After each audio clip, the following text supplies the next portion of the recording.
हाय लोगोफोर नोंथांमोनखौ आंनि YouTube चेनेल Assam GK Pt-iआव बरायनानै लाग्रोनाय जाबाय। दिनै आं मोनसे गोदान भिडिअ लानानै फैलायबाय। बे भिडिअआनो जादों फरायसाफोरनि थाखाय एबा जाय बिथांमोनहा SSLC दाखालि मेट्रिक पास जाखांबाय एबा सिगाङावनो जानानै थाबाय जाय बिथांमोनहा एडमिशन लायाखैमोन हायार सेकेन्डारियाव बिथांमोननि थाखाय मोनसे अनलाइन पर्टेलनि गेजेरजों एडमिशन लानाया दिनैनिफ्राय सोलिबाय।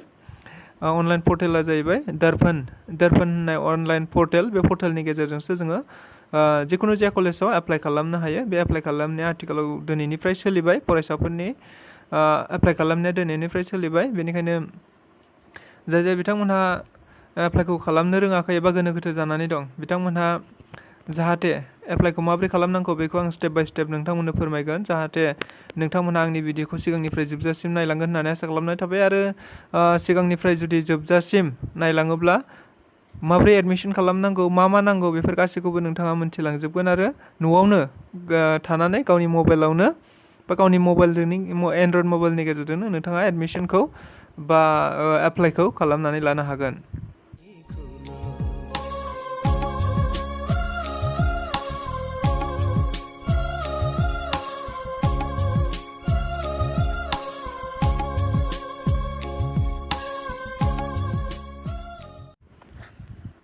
आं क्रोम ब्राउजारखौ लाबाय। क्रोम ब्राउजारखौ लानानै आं बेयाव सार्च खालामनांगोन। टाइप खालामबाय आङो जेनेबा दारपान आं टाइप खालामबाय। दारपान टाइप खालामबा बेयाव ओंखारखाबाय हनै दारपान पर्टेल। आं बेखौ सेलेक्ट खालामबाय। बेखौ सेलेक्ट खालामनानै आं सार्च खालामबाय। सार्च खालामखांनायनि उनाव नैबे सिगांनि पेजाव फैबाय। सिगांनियाव सेरबाय आङो। बेयाव सेरखांनायनि उनाव बेबायदि फैबाय। मोननै अपसन फैबाय, मोनसे स्टुडेन्टनि मोनसे इनस्टिटिउसननि। आं स्टुडेन्टआव सेरबाय। कन्टिनिउ एज स्टुडेन्टआव आं सेरबाय, माने आङो एप्लाइ खालामगोन नालाय फरायसाफोरनि, बेनि थाखाय सेरनाय जाबाय बेयाव। बेनिफ्राय मोनसे बेबायदि इन्टारफेस ओंखारबाय। बेनि उनाव जाय स्टुडेन्ट लगइन लिरनाय दंखायो हनै बेयाव। जाय स्टुडेन्टफोरा अलरेडि रेजिस्टार खालामबाय एबा एकाउन्टखौ रेजिस्टार खालामबाय बिथांमोनहा बेयाव direct mobile number, date of birth आरो 4 डिजिट दा एप्लाइ खालामनायाव मोनगोन। 4 डिजिट जायखिजाया नोङो बे 4 पिनखौ होनानै लानांगौ रेजिस्टार खालामनाय समाव। बे mobile number, date of birth नों माखौ होदोंमोन एकाउन्ट एप्लाइ खालामनायाव बेखौ होनानै नैबेयाव टाइप खालामफिनबानो जाबाय। आरो जाय बिथांमोनहा दासिमबो रेजिस्टार खालामाखै बे रेजिस्टार खालामै बिथांमोननि थाखाय गाहायाव होनाय दङ अपसन रेजिस्टार ए निउ एकाउन्ट। बेयाव आं सेरनांगोन। रेजिस्टार ए निउ एकाउन्टआव आं सेरगोन, मानोना आङो दासो गोदान खालामनो नागिरदों नालाय रेजिस्टारखौनो आं खालामाखै, दासो रेजिस्टार खालामगोन। बेनिखायनो आङो बेयाव सेरनांगोन।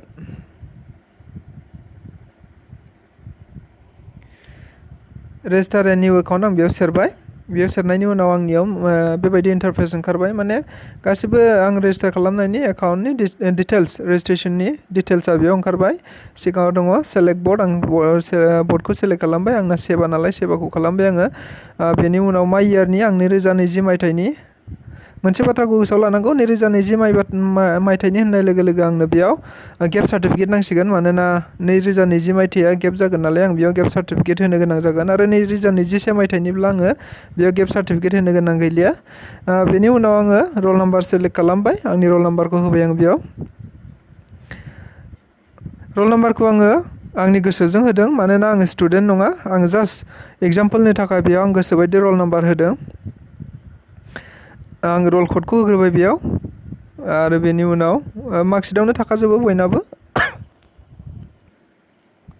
रल क'ड। ओमफ्राय बेयाव नाम्बारखौ बसायबाय आङो। आं बेयाव दहायनो बुंखादों आंना गोसोबायदि बेयाव आं एग्जाम्पोलनि थाखाय रल नाम्बार क'डफोरखौ आङो बेयाव गोसोबायदि बसायदों। बेनि उनाव पार्सेन्टेजखौबो आङो गोसोबायदि बसायनोसै।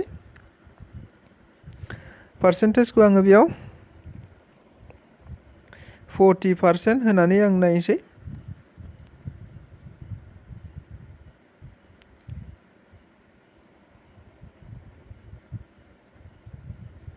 टाइप खालामबाय आं 40%। बेनि उनाव आं फुल नेम होबाय। नामखौ आंनिखौनो होबाय आङो, जेनेबा नामखौ आंनिखौनो होबाय। बेनि उनाव गार्जेन नेम दङ, फादार्स बा गार्जेननि नेमखौबो आं होबाय। बेनि उनाव मबाइल नाम्बारखौ जोङो भेलिड मबाइल नाम्बारखौ होनांगोन। मानोना मबाइल नाम्बारा जोंनि उनाव गोनांथि जानो हागौ बेनिखायनो मबाइल नाम्बारखौ आं भेलिडखौ होनांगोन। बेनि उनाव आङो डेट अफ बार्थ होबाय। डेट अफ बार्थखौबो आं गोसोबायदि बसायनानै लानोसै। आंनि गोसोबायदि बसायनानै लानोसै आं जेनेबा 1 जानुवारि होबाय आङो 1999 होबाय आङो मायथाइखौ सनखौ। बेनि उनाव इमेल दंमोन, इमेला अपसनेल, बेयाव होबाबो जायो होआबाबो जायो इमेलखौ। बेनि उनाव नेसनेलिटियाथ' इण्डियानखा, बेयाव दंखायो। बेनि उनाव डिस्ट्रिक्ट दङ, डिस्ट्रिक्टखौ आं सेलेक्ट खालामबाय। डिस्ट्रिक्टआ आंना क'क्राझार नालाय आं क'क्राझारखौ होबाय। बेनि उनाव एड्रेस फर कमिउनिकेसननि थाखाय आं एड्रेसखौ होबाय।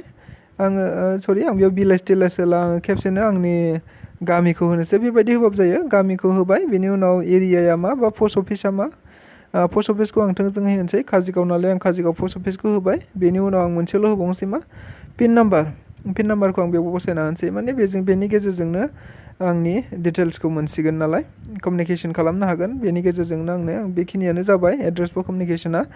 बेनि उनाव आं रिलिजियन सेलेक्ट खालामबाय। रिलिजियन आं हिन्दुइज्म नालाय हिन्दु सेलेक्ट खालामबाय। बेनि उनाव कास्टखौ खालामबाय आङो, कास्टआ STP नालाय STP होबाय आङो। जेन्डारखौ होबाय, जेन्डारा मेल नालाय मेल होबाय आङो। वेदार फिजिकेल चेलेन्ज न' होखाजोबनाय दङ बेयाव। थि ट्राइबबो नङा आङो, फिजिकेल चेलेन्ज बा आङो देहायारि दुरबलबो नङा। बेनि उनाव आङो बिलंस टु इक'नमिकेलि वीकेन्ड सेक्सन, आं बेखौ सेलेक्ट खालामगोन। माने रां रुफानि दुरबल नामा होनदों, बेयाव आं येस होबाय। येस होनाय लोगो लोगो आंनो मा इनकाम सार्टिफिकेटनि गोनां जासिगोन। बेनि नेक्स्टआव दङ नेसनेल इन्टारनेसनेल माबा कारिकुलाम एक्टिभिटिस सार्टिफिकेटफोर दङ नामा होनदों, गैया नालाय आं न' होबाय। बेनि उनाव आङो फट' आपल'ड खालामनो थिनदों, हनै फट'खौ आङो सेलेक्ट खालामसै। फट' माने पासपर्टआ बहा दङ आङो सेलेक्ट खालामसै आंनि पासपर्टखौ आं सेलेक्ट खालामबाय। बेनि उनाव मा होनदों आपल'ड क्लास 10 मार्कशिटखौ आङो बेयाव आपल'ड खालामसै। फट'खौ आंनिखौनो होबाय आङो, मार्कशिटखौ आङो दाना आपल'ड खालामसै। मार्कशिटखौबो आङो गोसोबायदि होदों, माने एग्जाम्पलनि थाखायल' नालाय आङो बेयाव गोसोबायदि मार्कशिटखौबो होदों। बेनि उनाव आङो गेप सार्टिफिकेट, आं दहाय होनखादोंमोन ना, गेप सार्टिफिकेटखौ आं बेयाव आपल'ड खालामनोसै। 2021 उननिफ्रायबानो आंनो गेप सार्टिफिकेट नांगोन नालाय, ओंखायनो गेप सार्टिफिकेट आङो बेयाव होबाय। गेप सार्टिफिकेटखौबो आङो कलेजनिफ्राय बा बबेनिफ्रायबा लायाखै, आं गोसोबायदि गेप सार्टिफिकेटखौ बानायनानै होदों। गेप सार्टिफिकेट आं होबाय। बेनि उनाव कास्ट सार्टिफिकेटखौ आं होनांगोन। कास्ट सार्टिफिकेटखौ आङो चुज खालामनोसै। कास्ट सार्टिफिकेटखौ आङो चुज खालामबाय। बेनि उनाव मा होनदों EWS इक'नमिकेलि वीकेन्ड सेक्सन, आं दहाय होनखादों विकार सेक्सन, आं बेयाव होखादोंमोन। इनकाम सार्टिफिकेटखौ आं बेयाव बसायनो गोनां दङ। इनकाम सार्टिफिकेटखौबो आं गोसोबायदि बानायदों, बियो सरकारनिफ्राय बा बबेबा अफिसनिफ्राय लाबोनाय इनकाम सार्टिफिकेट नङा, बेयो आंनि जिखुनु जाया मोनसे डकुमेन्ट्सखौनो आं बेयाव आपल'ड खालामनानै देखायदों, एग्जाम्पलनि थाखायल' नालाय। नाथाय फरायसाफोरनिसिम आं मोनसे खावलायनो सानदों, आं बेयाव फरायसा नङा, फरायसा नङैनि थाखायनो आं एग्जाम्पलनि थाखायल', इउटुब भिडिअनि थाखायल' आङो आंनि डकुमेन्ट्सफोरखौ आं बानायनानै होदों। नाथाय जाय बिथांमोना फरायसा, अरिजिनेलि फरायसा, जाय बिथांमोना एप्लाइ खालामगोन, बे एप्लाइ खालामनायाव जानाखि डकुमेन्ट्स नांगौ, बे डकुमेन्ट्सफोरा गासिबो अरिजिनेल जाजोबनांगोन। आरो अरिजिनेलखौ नोंथाङा होआब्ला हयथ' नोंथांनि जानाखि एप्लाइ खालामनाय, रेजिस्टार खालामनाय, बे रेजिस्टारा हयथ' केन्सेल जानो हागौ। बेनिखायनो नोंथांमोनहा फरायसा बिथांमोनहा गावबा गाव अरिजिनेल जानाखि डकुमेन्ट्स, फट' बेफोर गासैखौबो अरिजिनेलखौनो होजोबनांगोन। बेखिनिखौनो नोंथांमोननिसिम फोरमायनाय जाबाय। दानिया मोनसे बाथ्रा, बे 4 डिजिटखौ आङो लगइन खालामनायाव नांगोन, बेनिखायनो 4 डिजिटखौ आङो मोजाङै गोसोआव थानाय बायदि बा नोंनि पार्सनेल इउसनि थाखाय बियो गोनांथि जागोन। बेनिखायनो बे 4 डिजिट माने जिखुनु जाया मोनब्रै नाम्बार नोङो मोनसे बे पिन क'डखौ गोसोआव थानाय बायदि होनानै लानांगोन। आं बेयाव होनानै लाबाय 1010, आङो बेयाव मोनब्रै पिन नाम्बार बसायनानै लाबाय, बे आंनि गोनांथि जागोन। बेनि उनाव आं माखासे डिक्लारेसन दङ, बे डिक्लारेसनखौ आङो अके खालामनानै लाबाय। बेनि उनाव आङो गाहायाव होनाय दङ रेजिस्टार सेरनाय लोगो लोगो नैबेबायदि माखासे ओंखारगोन। आङो बेयाव मा होनदों आर इउ सियर टु साबमिट दा एप्लिकेसन, बेयाव एप्लिकेसनखौ माबा खालामनो थिनदों, साबमिट खालामगोन नामा, सियरथार नामा होनदों। आं क्लिक खालामबाय, साबमिटआव सेरबाय आङो। साबमिटआव सेरनाय लोगो लोगो मा ओंखारगोन नायदो। साबमिटआव सेरखांनायनि उनाव नैबेबायदि ओंखारबाय। थारमाने आंनिया एप्लिकेशना साक्सेस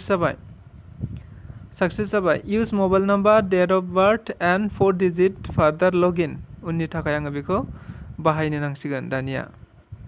उननि थाखाय आं दहाय होननाय बायदि mobile number, date of birth आरो आं जानाखि मोनब्रै पिन नाम्बार होदोंमोन ना, बे मोनब्रै पिन नाम्बारा बेखौ आङो उननि थाखाय गोनांथि जासिगोन। बियो आं जेब्लानो आंनि डिटेल्सखौ नायफिननो आं अब्लानो बे मोनथाम बुस्थुखौ जेना mobile number, date of birth आरो पिन नाम्बारखौ होनाय लोगो लोगो आंनि डिटेल्सफोरखौ आङो जेब्ला नायनो गोसो अब्लानो नुफिनबाय थागोन। आरो बेनि गेजेरजोंनो आङो एप्लाइखौबो खालामनो हागोन। थोंजोङै आं नैबेनिफ्रायबो एप्लाइ खालामनो हाबाय। आं बेबायदिखौ खालामथ'ला। आं बेखौ लग आउट खालामथ'नोसै। बेखौ लग आउट खालामनानै आङो बै जानाखि दारपान पर्टेलाव आं थांफिनसै। दारपान पर्टेलनि गेजेरजों आङो गोदानै एप्लाइ खालामनोसै। दासिम आंनि प्रसेसा जाबाय माखासे, माने 50%नि बारा प्रसेसा जाबाय। माने आंनिया अलरेडि एकाउन्टआ रेजिस्टार जाबाय। आङो दाना एप्लाइ खालामनांगौ। बबे कलेजाव आं एप्लाइ खालामगोन, मा साबजेक्ट लागोन, बेफोरखौ आङो खालामनांगौ। आङो बेखौ लग आउट खालामथ'बाय। क्रोम ब्राउजारखौ आं लाफिनबाय। बेनि उनाव आङो दारपान पर्टेलखौ आङो बेयाव टाइप खालामनानै सार्च खालामफिननोसै। दारपान पर्टेलखौ आङो टाइप खालामबाय, सार्च खालामबाय। बेनि उनाव आङो दहायनि बायदि सेम प्रसेस थांफिनबाय। अनलाइन एडमिसन पर्टेल आं बेयाव थांबाय। बेयाव सेरनायनि उनाव मोननै अपसन ओंखारगोन, continue as student, continue as institution. आं स्टुडेन्ट एप्लाइ खालामगोन नालाय आङो कन्टिनिउ एज स्टुडेन्टआव आं सेरबाय। गिबि अपसनाव आङो सेरगोन। बेनि उनाव दहाय बुंनाय बायदि मबाइल नाम्बार नांगोन, डेट अफ बार्थ नांगोन आरो मोनब्रै पिन नाम्बारखौ आंनो नांगोन। बे गासैखौबो फिलआप खालामनानै आङो लगिनाव सेरबानो जाबाय। लगिनाव सेरदो। दहाय बुंनाय बायदि मबाइल नाम्बारखौ आं जेखौ होदोंमोन आं बेखौ टाइप खालामफिननांगोन बेयाव। आं जेब्ला गोसो अब्लानो आंनि डिटेल्सफोरखौ आङो नायबाय थानो हागोन। खालि आं मबाइल नाम्बार जेखौ होदोंमोन बेखौ आं टाइप खालामनांगोन बेयाव। बेनि उनाव डेट अफ बार्थ आं जा एप्लाइ खालामनायाव जाखौ होदोंमोन, रेजिस्टार खालामनायाव आं जाखौ होदोंमोन, बे डेट अफ बार्थखौ आं बेयाव बसायनांगोन। बसायबाय आङो। बेनि उनाव एप्लाइ खालामनायाव 4 डिजिट होननानै बुंदोंमोन ना पिन नाम्बार, बे पिन नाम्बारखौ आं बेयाव बसायबाय। बेनि उनाव लगिनाव सेरनांगोन। लगिनाव सेरनाय लोगो लोगो आंनि डिटेल्सआ ओंखारबोगोन। दानिया बेयो ओंखारबोबाय आं बबे कलेजाव एडमिसन खालामनो, मा खालामनो, बोरै खालामनांगौ, बे स्टेप बाय स्टेप बेयावबो होनाय दङ। बेनि थाखाय आङो बहा सेरनांगोन, ब्राउज कलेजाव आं सेरबाय। ब्राउज कलेजाव सेरनाय लोगो लोगो गोबां कलेजफोरा बेयाव ओंखारबाय। माने दारपान पर्टेलाव जेसेबांनाखि कलेजफोरा, इन्सटिटिउसनफोरा रेजिस्टार खालामदोंमोन, बे इन्सटिटिउसनफोरा गासिबो ओंखारबोजोब्बाय। आङो बेबायदि बोखोनानै नायबाय थाबानो कलेजफोरखौ नुबाय। नाथाय आङो एसेबां कलेजफोर दङ, बेनि गेजेराव आङो बेबायदि नायबाय थानो हानाय नङा एबा नागिरबाय थानो हानाय नङा आङो जे कलेजाव एडमिसन खालामगोन। बेनि थाखाय मोनसे अपसन होनानै दंखायो, सिस्टेम होनानै दंखायो। बेयाव आङो सार्च कलेज, बेयाव आं कलेजखौ थोंजोङै नों बबे कलेजाव एडमिसन खालामगोन बे कलेजखौ नोङो थोंजोङै सार्च खालामबानो जाबाय। आङो एस.एन. ब्रह्म कलेज काजिगावआव एप्लाइ खालामनो नागिरदों नालाय आङो ओंखायनो बेयाव एस.एन. ब्रह्म कलेज काजिगावखौ आङो टाइप खालामबाय। बेनि उनाव सार्च खालामबाय। सार्च खालामनाय लोगो लोगो एस.एन. ब्रह्म कलेजआ ओंखारबोसिगोन आरो एस.एन. ब्रह्म कलेजआ दायो ओंखारबोबाय। डिटेल्सआ ओंखारबोजोब्बाय। बेनि उनाव आङो एस.एन. ब्रह्म कलेजनि पिकचारनि सायाव थोंजोङै आं खेबसे क्लिक खालामबाय। पिकचारनि सायाव खेबसे थोंजोङै क्लिक खालामनाय लोगो लोगो कलेजनि गासैबो डिटेल्सआ बेयाव ओंखारबोसिगोन आरो कलेजनि माखासे प्रफाइलफोरा बेयाव ओंखारबोजोबसिगोन। एडमिसन खालामनो थाखाय, एप्लाइ खालामनो थाखाय आङो एस.एन. ब्रह्म कलेजाव एप्लाइ खालामनोबा आङो आर्ट्स स्ट्रिमल' दङ हनै बेयाव। आर्ट्स स्ट्रिमाव आं थोंजों सेरबाय। आर्ट्स स्ट्रिमाव सेरनाय लोगो लोगो ओंखारबाय। सिट्सआ बे कलेजाव बेसेबां दङ, गासै 300टा सिट दङ। बेनि उनाव साबेसे एप्लाइ खालामदों, रावबो एप्लाइ हयथ' खालामथ'वाखै दिनैसिमाव, हयथ' दिनैनिफ्रायसो खुलिदों नालाय। साबजेक्टफोरा बे कलेजाव मा साबजेक्टफोर दङ, बेफोर गासैबो साबजेक्टफोरा ओंखारबोजोब्बाय। गोसोबायदि आं बेयाव साबजेक्टखौ सेलेक्ट खालामनानै लानो हागोन। खालि आं बेयाव थोंजोङै साबजेक्टखौ सेलेक्ट खालामनो हानाय नङा। नैबे एप्लाइ इन आर्ट्स स्ट्रिम आं बेयाव क्लिक खालामनांगोन। एप्लाइ खालामसै आं थारमाने। बेयाव सेरनाय लोगो लोगो साबजेक्टफोरा ओंखारबाय।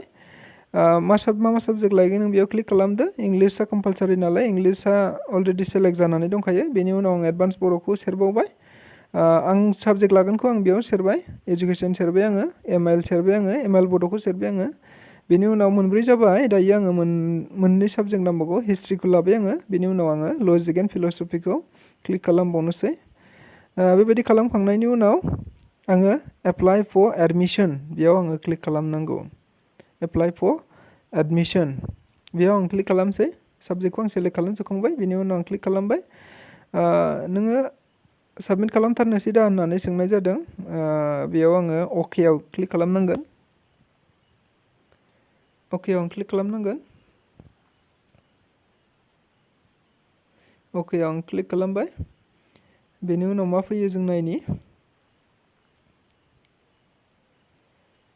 एसे दुरबल नेटआ एसे स्ल' खारदों आंनि इउ हेभ एप्लाइड साक्सेसफुलि थारमाने आंनि एप्लाइआ अलरेडि एस.एन. ब्रह्म कलेजाव साक्सेसफुल जाबाय माने आं एस.एन. ब्रह्म कलेजाव एप्लाइ खालामना साक्सेस जाबाय आं बेखौ स्क्रिनशट खालामनानै लाबाय हयथ' नांगौ जानो हागौ साननानै आरो बेनि अनगायैबो आङो जुदि बेखौ नांगौब्ला आङो डाउनलड रिसिप्ट दंखायो हनै बे डाउनलड रिसिप्टआव आङो सेरनानै रिसिप्टखौ डाउनलड खालामबानो जाबाय बेनि अनगायैबो नैबेखौ स्क्रिनशट खालामनानै लानो हायो एखे आरो माने डाउनलड रिसिप्ट खालामोब्ला आंनि फट'जों लोगोसे आंनि गासिबो डिटेल्सफोरा ओंखारफाजोबगोन बेनिखायनो बेयाव आङो डाउनलड खालामनानै लानोसै डाउनलडखौबो आं ट्राइ खालामसै डाउनलड रिसिप्टआव आं सेरबाय बेनि उनाव आं दहायनो बुंखादों नेटआ एसे स्ल' खारगासिनो दङ डाउनलडिं जाबाय आंनि रिसिप्टआ डाउनलडिं जागासिनो दङ डाउनलड जाबाय कमप्लिट जानाय लोगो लोगो नैबेबायदि रिसिप्टआ आंनो फैसिगोन आरो बे रिसिप्टखौ आङो डाउनलड खालामनानै लानो गोनां दङ माने बे रिसिप्टखौ आङो प्रिन्ट आउट खालामनानै लानांगोन बेयाव आङो बबे कलेजाव एप्लाइ खालामदोंमोन आंनि एरेन नाम्बारा मा आरो आं माब्ला खालामदोंमोन बेफोर गासिबो डिटेल्सफोरा बेयाव दंजोबो गतिके आं बेखौ डाउनलड खालामनानै लानांगोन आरो मोनसे खोथाखौ आं फोरमायना होनो लुबैदों बे समाव माने एस.एन. ब्रह्म कलेजआ काजिगावआव थानाय जानाखि एस.एन. ब्रह्म कलेज बे एस.एन. ब्रह्म कलेजआ आथिखालाव बेबायदि बुंनानै होदों जे जाय बिथांमोनहा जाय फरायसा बिथांमोनहा एस.एन. ब्रह्म कलेजाव एडमिसन खालामगोन बा एप्लाइ खालामगोन बिथांमोनहा जुदि गोनो गोथो एबा खालामनो रोङालाफा बेबायदिनो दङब्ला जाहाथे एस.एन. ब्रह्म कलेजाव थोंजोङै थाङो एस.एन. ब्रह्म कलेजाव थोंजोङै थाङोब्लानो एस.एन. कलेज ब्रह्मसनि जायनाखि मावथि बिथांमोन बा जायनाखि एडमिनिस्ट्रेटरफोर बिथांमोनहा एप्लाइखौ फ्रियावनो खालामनानै होगोन होननानै बुंदों बेनिखायनो थोंजोङै कलेजाव थांनानै जायफ्रा गोनो गोथो दङ बिथांमोनहा थोंजोङै कलेजाव थांबानो बिथांमोनहानो कलेजनि मानसिफोरानो बे एप्लाइखौ फरायसाफोरनो बानायनानै होगोन एबा फ्रियावनो बानायनानै होगोन अनलाइन एप्लाइखौ मानोना बाजाराव थाङोब्लाबो जोङो हयथ' 100 थाखा 50 थाखा 150 थाखा हयथ' बेबायदि जागोन बेनिखायनो थाखा फैसानिबो गोनांथि जायो हिसाबै जाय बिथांमोना एस.एन. ब्रह्म कलेजावनो एप्लाइ खालामखागोनब्ला बिथांमोना जाहाथे एस.एन. ब्रह्म कलेजाव थोंजोङै थाङो थोंजोङै थांबानो एस.एन. ब्रह्म कलेजनि जायनाखि मावथि बिथांमोनहा नोंसिनि एडमिसनखौ बा एप्लाइखौ खालामनानै हरगोन आरो फ्रियावनो स' गोजोननाय थाबाय